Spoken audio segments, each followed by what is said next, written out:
Israel Hamas యుద్ధం విషయంలో Hezbollah Iran జోక్యం చేసుకుంది. దీంతో పశ్చిమాసియాలో మళ్లీ ఉద్రిక్తతలు నెలకొన్నాయి.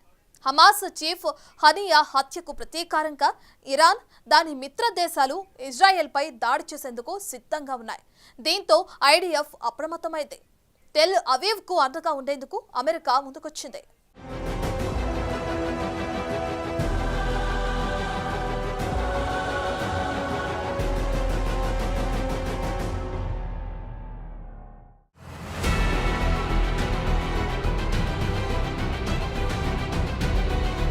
ఇజ్రాయెల్పై ఇరాన్ మళ్లీ దాడి చేయొచ్చని అంచనాల నడుమ పశ్చిమాసియాలో అమెరికా తన సైన్యం మోహరింపుపై ముమ్మర కసరత్తు మొదలుపెట్టింది. పశ్చిమాసియా ప్రాంతానికి యుద్ధ విమానాలతో కూడిన ఒక స్క్వాడ్రన్ను పంపుతామని పెంటగాన్ వెల్లడించింది. ఆ ప్రాంతంలో ఎప్పటికీ ఒక విమాన వాహక నౌకను మోహరించి ఉంచుతామని ప్రకటించింది.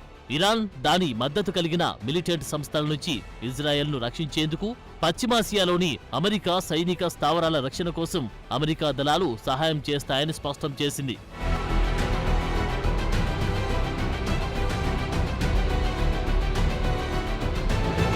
ఐరోపా పశ్చిమాసియాలోని పలు వ్యూహాత్మక ప్రాంతాల్లో బాలిస్టిక్ క్షిపణి రక్షణ సామర్థ్యం కలిగిన క్రూయిజర్లు, డెస్ట్రాయర్లను మోహరించేందుకు ఇప్పటికే అమెరికా రక్షణ మంత్రి లాయిడ్ ఆస్టిన్ ఆదేశాలు జారీ చేశారు. భూమి నుంచి ఉపయోగించే సామర్థ్యం కలిగిన బాలిస్టిక్ క్షిపణి రక్షణ వ్యవస్థలను కూడా కొన్ని ప్రాంతాల్లో మోహరించే అవకాశమున్నట్లు తెలుస్తోంది.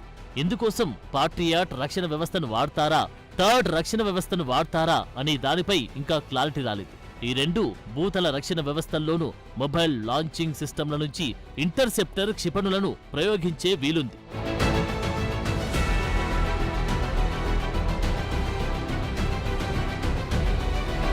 అతి త్వరలోనే యుద్ధ విమానాల స్క్వాడ్రన్ను పశ్చిమాసియాకు పంపుతామన్న పెంటగాన్ వాటిని ఎక్కడ మోహరించనున్నారనే విషయాన్ని మాత్రం వెల్లడించలేదు. మిడిల్ ఈస్ట్లో అమెరికాకు ఇప్పటికే చాలా దేశాల్లో సైనిక స్థావరాలు ఉన్నాయి. వాటిలో ఇరాన్ను కట్టడి చేసేందుకు ఉపయోగపడే ఏదైనా వ్యూహాత్మకమైన ప్రదేశాన్ని ఇందుకోసం ఎంపిక చేసుకునే అవకాశముందని అంచనా వేస్తున్నారు. గత కొన్ని నెలలుగా మిడిల్ ఈస్ట్ ప్రాంతంలోని గల్ఫ్ ఆఫ్ ఒమెన్లో ఉన్న యుఎస్ఎస్ థియోడర్ రూజ్వెల్ట్ యుద్ధనౌక త్వరలోనే అమెరికాకు తిరిగి వెళ్లిపోనుంది. దాని స్థానంలో USS Abraham Lincoln aircraft carrier strike group ను అక్కడికి పంపేందుకు అమెరికా రక్షణ మంత్రి ఆదేశాలు జారీ చేశారు. కనీసం వచ్చే ఏడాది వరకు ఇరాన్ను కట్టడి చేసేందుకు తమ యుద్ధ నౌకను గల్ఫ్ ఆఫ్ ఒమెన్లోనే ఉంచాలని అమెరికా నిర్ణయించిందని అంటున్నారు.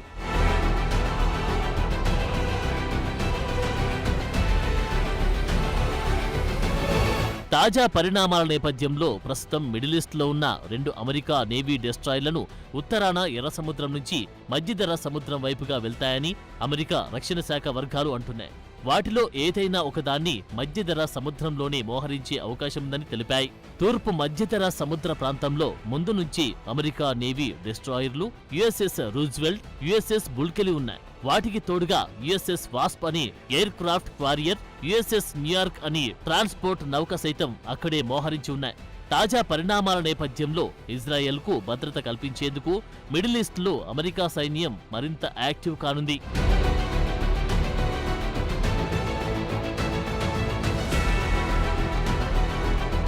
అయితే ఈ యుద్ధంతో అమెరికా మద్దతుతో ఇజ్రాయెల్ పైచేయి సాధిస్తూ వస్తోంది.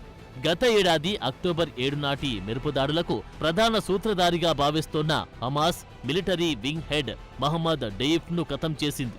గాజాలోని ఖాన్ యూనిస్ ఏరియాలో జూలై 13న జరిపిన దాడుల్లో అతడు హతమైనట్లు ఇజ్రాయెల్ ప్రకటించింది. ఇప్పటికే కొన్నిసార్లు ఇజ్రాయెల్ సైన్యానికి చిక్కినట్లే చిక్కి చేజారిపోగా డెయిఫ్ లక్ష్యంగా గాజాలో చేసిన అటాక్తో అతడు చనిపోయినట్లు చెబుతోంది ఇజ్రాయెల్.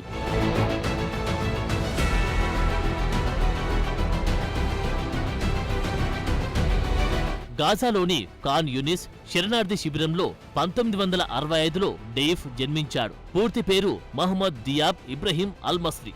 1980 చివర్లో హమాస్లో చేరాడు. ఆ తర్వాత హమాస్లో అంచెలంచెలుగా ఎదిగాడు. అతడు ఎక్కడ పెరిగాడు, ఏం చదువుకున్నాడో ఎవరికీ తెలియదు. డెయిఫ్ వ్యూహాలు, దాడులు కూడా పక్కన ఉన్నవాళ్లకు కూడా అంతుచిక్కవు. అలా హమాస్ బాంబుల తయారీ నిపుణుడు అయాష్కు దగ్గరయ్యాడు. అయ్యాష్ గతంలో ఇజ్రాయెల్ దళాలపై బాంబు దాడులు చేశాడు. అతడు ఇజ్రాయెల్ దళాల చేతిలో హతమయ్యాక 2002లో హమాస్లోని మిలిటరీ వింగ్ హెడ్ అయ్యాడు డెయిఫ్. హమాస్ వాడి కస్సాం రాకెట్ల తయారీ వెనుక కీలక పాత్ర పోషించాడు. ఇజ్రాయెల్ దళాలను ముప్పుతిప్పలు పెట్టిన గాజా టన్నెల్ నెట్వర్క్ నిర్మాణం వెనుక మాస్టర్ మైండ్ కూడా అతడే. ఇజ్రాయెల్ దళాలకు చిక్కకుండా డెయిఫ్ ఎక్కువ సమయం ఆ సొరంగాల్లోనే గడుపుతాడని నిఘా వర్గాల అంచనా.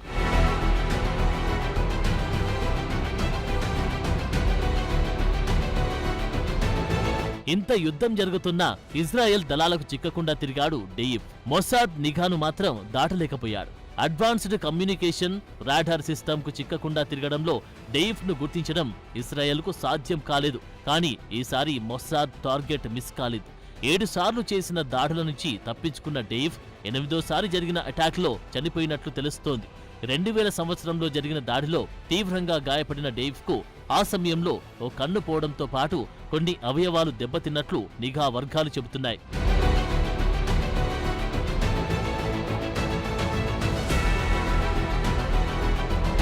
ఇప్పటికే హమాస్ అగ్రనేత ఇస్మాయిల్ హనియాను ఇజ్రాయెల్ మట్టుబెట్టింది. ఇరాన్ రాజధాని టెహ్రాన్లోని ఇంటి వద్ద జరిగిన దాడిలో హనియాతో పాటు అతని గన్మెన్ చనిపోయాడు. దీనిపై ఇరాన్ హై లెవెల్ ఇన్వెస్టిగేషన్ చేపట్టింది. అయితే తమ దేశంలో ఉన్న హనియాను ఇజ్రాయెల్ చంపిందన్న అనుమానాలపై ఇరాన్ కౌంటర్ అటాక్ కు రెడీ అవుతుంది. ఒకవేళ ఇరాన్ ప్రతీకార దాడులకు దిగితే అది ఇరాన్ ఇజ్రాయెల్ యుద్ధానికి దారితీసే అవకాశముంది. ఇలా పశ్చిమాసియాలో రోజురోజుకు పరిస్థితులు ఉద్రిక్తంగా మారుతున్నాయి. మరోవైపు పాలస్తీనా యుద్ధం తర్వాత మిలిటెంట్లతో రంగంలోకి దిగిన హమాస్ టీం ఇప్పుడు ఇజ్రాయెల్ చేతిలో కుక్కచావు చచ్చే పరిస్థితి తెచ్చుకుంది.